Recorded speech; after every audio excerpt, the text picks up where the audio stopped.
We're uniquely located where we draw from a variety of patient populations. So we draw from the North Shore, we draw from downtown, we draw from the south side of Milwaukee.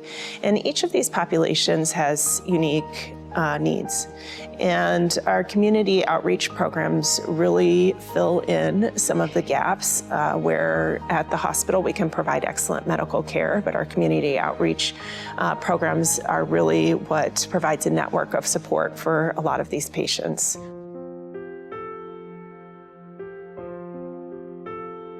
I started Blanket of Love because I went to an infant mortality conference with the health department. And when I heard how an African-American infant born in Milwaukee had less of a chance surviving their first birthday than a baby born in a third world country, that just really disturbed me.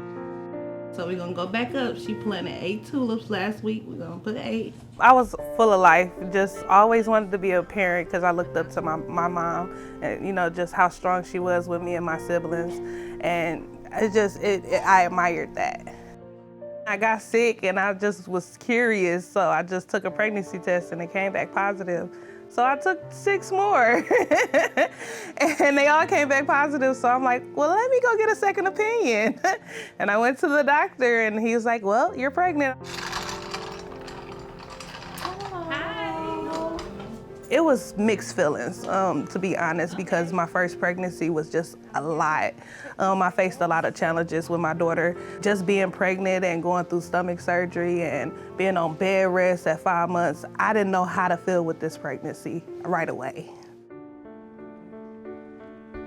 I met Tamara after her prenatal visit. She came downstairs because Donna, the nurse in the OB clinic, told her about Blanket of Love. When they come to Blanket of Love, they see people that look like them. They're in their community, they're in the hospital, but away from the clinic.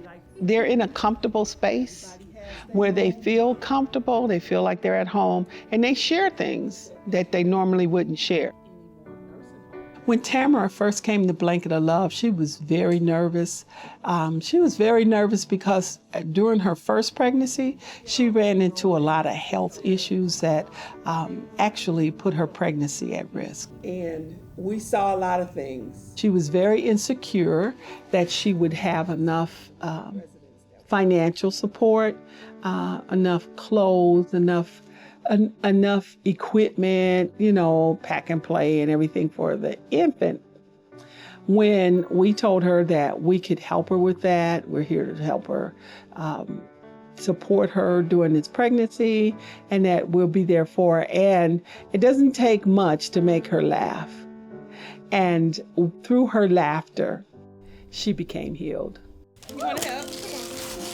Come on. Wow. Blanket of Love does so many remarkable things. They give me different resources. They teaching me about breastfeeding, something that I always wondered and wanted to have that connection with my kids. They also giving me Pampers and preparing me for my baby, because at first I didn't have anything, you know, I just didn't know where to start. And they just, the support, them calling me, them reaching out, me meeting different people, other parents, it's just comforting, and I really appreciate the program.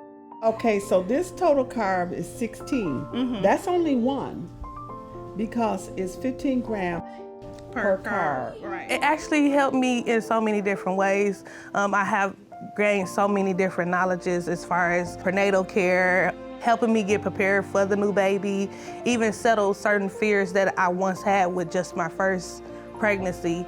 You know, the knowledge that they give me, it's so warming. The greatest challenge that I faced with this pregnancy pretty much is just being eager to meet my son.